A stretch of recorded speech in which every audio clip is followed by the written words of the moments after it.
దేశానికి స్వాతంత్రం వచ్చిన రోజే ఇలాంటి వీడియో చేయాల్సి వస్తుందని అస్సలు అనుకోలేదు. అయినా ఇలాంటివి మన దగ్గర సర్వసాధారణమైపోయాయి. డాక్టర్లను దేవుళ్లుగా పోలుస్తాం.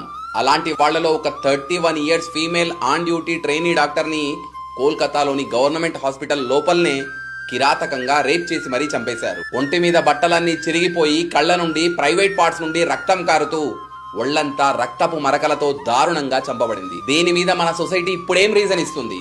బట్టలు చిన్నవిగా ఉన్నాయనా, పార్టీకి వెళ్ళిందనా, లేదా హింట్స్ ఇచ్చిందనా? స్త్రీలని ఆదిశక్తులుగా కొలుస్తాం, ఆరాధిస్తాం.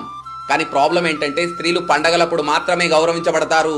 వాళ్ళ సేఫ్టీ సోషల్ మీడియాలో మాటల వరకు మాత్రమే ఉంటుంది. ఇంతకు ముందు ఉమెన్ సేఫ్టీ మీద చాలా వీడియోస్ చేశాను. మిలియన్లలో వ్యూస్, లైక్స్ వచ్చాయి. నేను అనుకున్నా మనం మార్పు తేగలుగుతున్నాము అని. కానీ but today I have to say I'm failed. మనందరం ఒకటి బాగా గుర్తుంచుకోవాలి.